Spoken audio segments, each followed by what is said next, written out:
kuma diddama naa kennitan yoo sanillee ammallee naddeebitee hin galaana dhukkubaara jedhee jennaan ijoollee ofii mirkaneeffatanii ijoolleen sun qarqaartee ana taphibeen jalasattee waan qabatanii kaameraan waraabaa akka sagalee jaraa waraabaa jarrisii dubbattee lafas ganna dhiiftee na biraa lixxe keetti murin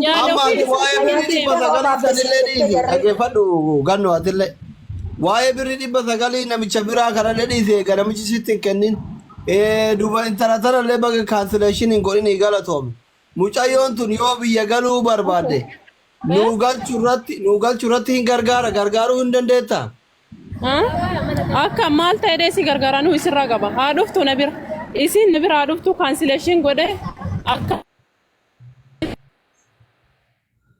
walit dhaadataa raayyu kabajaan beektu bar dubartiin gisee kabajaarra qaban. Asli maaliif gaafii gaafachuu barbaade? Na deebisuu qabdi. Amina gaafii tokkotti si gaafataani. Waan mallaqaa irraa guddaa boo'icha hin qabnu. Amma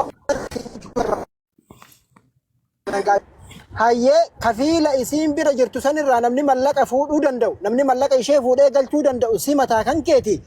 Ati mallaqa kan kee kiisha keetii baaftee harmee boottu tana jechaadha harmee tante isin amma haadha tanteeti sagalee irratti mirkanaa'aa jira waan ta'eef ijoollee daa'ima yaazala coloqetteerti ishee galchitee ati kafiila kan kee kaafaa wal beektummaa irraa barbaadattee hin fudhanneeti isii galchitee tante birri baaftee jechuudha silaa mana kaameraa qabu galta maashaallah nama Ameerikaa kana mana kaameraa qabu hin galu jedhan dhugaa dubbachuu bar abdii waatu jira bar maali beektaa waatu jira bar waan jiruun argine ati isaan tawfiitiifuu badanii ala hojjetan kafiila jalaa erga badanii waggaa 3 waggaa 4 warra biyya fide jala waraqata takka rabbiin itti hin beeku kagalan mana ijaazaa galan yoo waa argatan shaqqalataa jechuudha argitee gurdii hudduurra godhatanii mandara keessa zooraa yoo waa argatan maal godhanii dhaabatanii suura viidiyoo hojjetanii asirra maxxansanii warroonni biyya barbaaddanirraa dhufuu barbaaddan heeloon hun jedha waa hundaa nutu sinirraa guutaa akkana sinii goona hin dalagattanii jedhan. Miskiinni keenya laaqobsachirraa gabbuusee heloo jedhee miskiina biyyaa itti baaseetiin itti fidata akka hadhateennatan. Gaafa kaan maal gootire arabaa walii galtee yookaan nama tokko nama biiroo hojjetu walii galtee fuutee gurguratti nama seera qabu wayii walii galtee jechuudha. Gaafa achi galte arabni ajjeesee waan barbaade godhee isiin jaarsa ofiitii waliin kaameraa mana keessa galfatte yookaan akkuma tanaa televezyiinii ittiin galfatti mallaqasanii suuqii ittiin banatti uffata ittiin gurguratti quban qabdu miskiina jechuudha. Afaan kamiin gaafatti maaliin gaafatti xumfish jechuu hin dandeettu taan asitti jedhee odoo takkaa miti odoo 8 namni irraa fuudhee waan dandeettii gaafachuudhaa hin qabdu maaliin gaafatti ta'uufiitiifuu seera hin qabdu yoo seera qabaatte seeraan nama gaafatti bara arabni rabbiin sodaatee kennaafii jira malee dhibbi keessaa parsantiin 95 rabbi tu danda'a malee omaa isaan danda'an jiran waa takka gaafachuu hin dandeettu hattoonni Dubaayii hundi isii jechuudha takkittiin isii waraqata seeraan qabdu jarri nu qabbaate ruuza bita wannoo ibdattee ol deebi'uu hin dandeessu. Aaminaa tan ol deebisaa namni biraallee birriidhaan himata. Asiin dura dubbiseenii na diddaa isiin na agartuuf viidiyoo bahee. Mee waan tokko qoy osoo gaafii sanitti taree hin deebifna. Gaannoo. Ooyee. Kaameraa isiin maalin shamarran isiin biyya irraa fiddutu jaarsa jalaa xabbataaf galfatte mana keessatti jaarsa eeguufi. Tanuu deebise kennoo ta'e. Maal beekan jaarsi illee nama jabaa lakki kaameraa homaa waan eeggattu galfatteerti malee ani waa maqaa isii illee. Jaarsan eeggatti moo qabeenya biraa isiin qabdu wayiitti. Jaarsi isiin mana nooltu kun ijoollee hojii dhabdee achitti akka maleetti jirti achitti ijoollee san jalaan yookaan qabataa fi galfatte na fakkaata.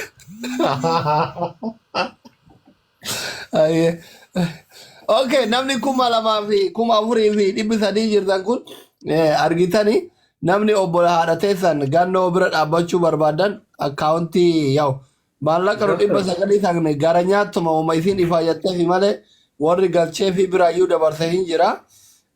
So kanaaf namoonni gannoo bira dhaabbachuu barbaadan nama baay'ee waan jirtaniif akkaawuntii kana qabadha gannoo bira dhaabadha. Maashaallah bareedaa yuutaroon. Okay, namni haadhateen gannoo bira dhaabbachuu barbaadan 1,015 65 11 99 8 Mustafaa Baatii obboleessa isiiti akkaawuntii kanaan bira dhaabadha gannoo bira 900 nuti gaafimaa fi Amina illee nyaattu arabdichi illee dhooggatu homaan hir'isu homaan dabalu rabbi isin haa kabaju guurtanii fi jirtanii Bigaruu mootu namoota akkana baalagee nama dararu kana fiduuni akka namni biraa irraa of eeguuf ta'e malee nuti amma 900 tayyoo kenniteef illee mucattii tana duroomsitu uummata kiyya. Duroomsitu yoo hambifattellee kunoo isinuu bakka buuftanii fi akkaawuntii irratti galchitanii jechuu isinii gala miti. So kanaaf garuu nama baalagee akkanaa kanniini nama biraattu baratee irraa of eega warri as jala taa'ee ilaalu kun jechuu namni amma Aaminaa tana akka isiin hattuu akkanaa yoo fiddallamu suuraan ol baatee teettee haasa'uu qabdiyyuu namni hundi. Suuraa maxxansuun barbaanne malee hin jira. Suuraan baay'ee bareeddi garana nyaatte malee suuraan hin maal bareeddi tun maal bareeddi dhiiga haadha misiina nyaattee kaameraa mana keessaa qaba jetti sanuu Maawwan haafatti ijoolleen hin taane. Akki gadin bu'aa akkaawuntii illee namaaf irra deebi'i birri 100 jettanii illee hin tuffatina. Akkaawuntii keessanuyyuu akkaawuntii qabadha. Aaminaa ta'e nasillee rabbi si haqeelchu 900 yoo si bira jiraatte deebisii fi miira keessan galini hundaafuu 1,000 15 65 11 99 8 Mustafaa Baatitti obboleessa gannooti akkaawuntii kanarratti bira dhaabbadhaa fi ilma ofiititti akka galchu godhaa wallaahi. Siyaasni kiyya takkatti qofa wanni dubbadhee gadi bu'uu barbaadu.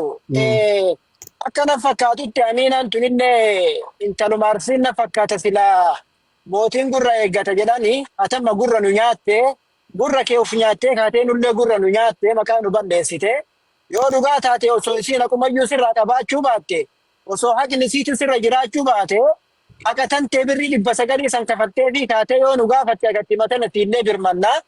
Ammoo gurra nu nyaatte dhuguma rabbiititti maqaa nu balleessite harmeen tun ammoo imimmaan ishee akkasirra hin buune silaa feena wanni hojjeteen silleefillee akka imimmaan ishee sirra hin buuneef ganamarraa booyaa turte namni waa malee hin booyu beeki bar birrii jaalalaaf jecha namni hin booyu onlaayina kana gubbaa ija ummata nama haganaa gubbaa teettee harmeen tun booyu jechuun wallaahi billaahiniin dhara jedheellee hin fudhadhu. Garuu akkaataan ati goggodhatu jechaadha. Yoo amma kana boottellee namni kophaa taa'eetiin hin booyu akkasitti dhaqaa viidiyoo itti yeroo kasheerratti godhan. Wallaahi hin booyu akkasitti jechuudha. Akkaataan ati argufamte dhugaa wayitu si biratti nagarre Aaminaa ta'e argufamte xiqqoo. Osoo nagayaan haasoftu garaacha keessa geette akka badaa akka galaana kanatti boote sii galee. Anu akkasitti ilaala sinii galee miina. Dura nagayumaan haasayaa turte ilmaan Oromoo asitti shernaa godhaa makitti. Baabatti nasritti minaamin jedhaatuma turte garaacha gizee geettu imimmaanuma kana qabachuu dadhabde jechuudha. Maali inni kun? Garaa itti nyaate namni osoo nagaa yaayyaa. Kanaaf gannoo teenya rabbi nagaan ilmooteetiin nagaan si haa galchuu uummata akka yaadini waan hanqattee namallee si faana jirraa homaa hin yaadda'ini rabbi nagaan si haa galchuu ilmooteetitti dheedaa cinaacha keetiin rabbi nagaan si haa galchuu dhugaati silaa harmee qe'ee malte malee daa'u malte malee rakkoo biyyaa nama baasaa. Atadda silaa ilmootan ta'e guddifatta. Dheedaa cinaacha kan kee taates teessee sa'a tokkocha qabdu elmattee jiraatta malee jiruu biyya ambaa jiruu durriyyee namaa si achise ergiteetiin asii achise ooftes irra fayyadamtu kanaan hin malle rabbi nagaan qeeteetis si haa galchu siin jedhaa turtii gaarii keessa naa jiraadha. Assalaamu alaikum. Bakka siin salphaanii gurgurtu san keessaa qucee qabanii isii gaffuudhanii silaa Dubaayin keessa namni hin jiru malee. Hunda isiitu hattuu ta'e malee silaa qucee isii gurgurtanii. Waa'ee hattoota Dubaay kanatti beekaree fi yoo mucattiin 900 san deebitee si dhoggaa ture sirriitti keessa nuu bahe. Wallaa dhugaa jedhaa bara amma warri Dubaayiititu hundi isaa hattuu ta'e malee ka sheekillee ka qeesiillee wanti Dubaayin keessa jirtu hundi isii hattuudha malee. Kun dubartii rakkisaa kun dubartii irraa birrii nyaataa kun birrii hawaalaa nyaataa kun biyyarraa fidee nyaataa kun achuma keessatti arabaa waliigalee nama kenna cirata. Hundi si hattuu taateeti waliigalee wal fakkaate malee silaa qucee qabanii bakka isiin hojjetu san salbaajii isiin dhiiga namaatiin gurguratu san keessa qucee isii qabanii gottotanii gaffuudhanii jedhanii duwaa hattoonni Dubaayii ta'uun ofiitii iyyuu jechuudha. Carqii hudduu bitittuyyuu gabbaatee bitattee ol deebi'uu hin dandeenye haadhatee namoota gurguddaa akkana biyyaa baasaniitiin hin rakkisan. Hundi isii takkittiin isii seera qabdu hin jirtu. Mee namni seera hin qabne akkamitti haa kakattuu jetti afaan kamiin haati isii kakatti kaameraa footeettee mee yoos na ajaa'ibu bara. Afaan kamiin haati isii kakatti. Gaafa duraa irraa sii fuudha jettee galchiteemi. Osoo ishii mana sanii baasuu dhabanii hoo maal gooti mee natti himame. Osoo mana sanii arabni sun hin baasu kootu narraa fuudhi jedhe dandeettii ka hin qabne maal godhuuf lubbuu namaa fuutee nama kenniti. Ammas taree deebitee sarraatanyaa biraa fuutee ergiteef. Osoo birrii ta'an iyyuu hin fuudhin. Osoo mallaqa ta'an iyyuu hin fuudhin sarraatanyaa biraa fuutee bakka buuftee namichi silkii narraa hin kaasu. Hai sun horiidhaa ka isiin mana isaatitti ergite. Hoolaadhaa ka isiin gurguratte. Baru isi hingetu, dhimmi mucatti tana baru isin ilaallatu kama isin namicha bira jirtu. Namichi akka silkii na jala hin kaasu jetti. Kamalle qarraa fuudhuu hin dandeenye hoo maali maaf dura namicha kana walii galtee ergite. Indi kana debani baasaboora namarraa qabatan kisaaraa kiyyanaa kan falii. Araba irraa kabiraa nyaatanii bara. Arabni gaafa sarraatan nyaata labdu mallaqa kanfaltu qabdi biirootti. Arabni gaafa sarraatan nyaata labattu gaafa isin biyyarraa fiddu biirootti tola dhattee fudhattee hin galtu. Mallaqa akkuma isin Itoophiyaa gadi nattan nattee gadi natti. Isinirraa mallaqa nyaatan Arabarraa mallaqa nyaatan. Silaa nama kennatu sammuu hin qabne malee birrii hagana narraa kanfaltee Itoophiyaa irraa fide na fidde jettanii odoo saba Arabatti himattanii wallaahi Arabni qucee isaan qabdi jechuudha. Qucee isaan qabdi. Nama kennatu yuddidhuudha oficha dhisa malee. waan ufi dhageeffadhu mee haadhati gaafa arabtichi na fide san bicha jecha Arabatti himachuu qabdan isin arabticha mucatti kennite ummaatii dhageeffadha waan arabtichi fudhatee lidee jecha amma biidheennu suuraa wayii aslii irra erge nama isiin ammoo maayitana banattee warri amma jirtan Arabatti himatta Arabni gaafa isin fidu sarraatanya mallaqa gadi naqee fida isii tana waliin tana na qabattee bakka makiinaan uummannitti wal ga'utti bakka kaameraatii gadi na baatee jechuudha. Tamma maayitana asli rabbi do erge en sura is erge tana reebbanatteerti wanna mana uffataati baateetiin reeftana seente biiroo san addisii seentee jirti. Amma tan isii waliin bakka kaameraati na baafte jechuun ajjeesuudhaaf ati namni diqqoon namni gadaantiin tunnaan jette achirra teettee waan an dubbadhe sagalee kiyya waa hunda waraabdee jechuu tana na qabatte nama lamaan. Amiinaan tuniif intaltee maayitana wanna suuraa isii erge tuni. Bakka kaameraati mana keessaa gadi na baatee jechuun ajjeesuudha nama lamaan. Maali ammana isiititti akkuma sababeeffadhee isii biraa ba'uuf akkuma isiin qaama akkana na ciccite kana keessa na dhooftee waan takka narra hin geessineef.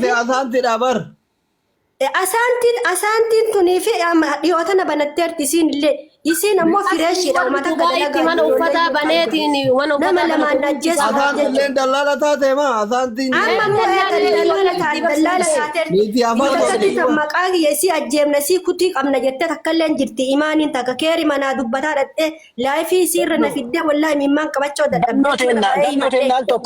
Dubartii tana maraa hawwiin illee danaa dubbatte dubartii tana maraa jalliftee gara ofii dachaaftee jechuudha. Akka namni kun tokkochi gadi ba'ee naan dubbanne akka namni tokkochi nama yaadaa hin dubbanne maraa yoo qaqqaaltee irra teettee asaantiin tun ammoo na ajjeesuuf nakkaate wallaan. Bakka kaameraa biraadhaan makiinaa keessa gadi nabaanii jecha. Ganna obsi. Namatu doolaara 50 natti erge asli jechuun saniif deebi'ee. Namni makaallee yaamuun barbaachisu amma dellee reeftana natti erge namni doolaara 50 kara kan keetiin ergii ani erguudhaaf carraan qabu naan jedhe. So doolaari 50 kana bira jirtutti beekii nama saniif ammootu du'aayii godhaafi. Jazaa kallaa jedhaani. Gannooti nama waa'ee himataa kana keessaa baya bakka ani osoo waa'ee Amiinaa kana dhiifte atama waa'ee gala keetiitii fi waa'ee jiru kan keetii qofa irratti amma isin akkamiin galti jettan ammallee mucattii isin jirtutti barbaadatu akkamiin galchan jettan akkamiin galti. Hangaafi qaba amma mucattii Aaminaan sun reefi tana doktorri galchuu dandeetta naaniin maal isii gargaara anuu irraa qaba. Kaansileeshinii godhaa dhuftuu na bira jedhaa jirti bari isiin jabduu. Irraa waa qaba jedhaa jirti iyyuu bar gargaaruu dandeetta naaniin ani waa irraa qaba iyyuu.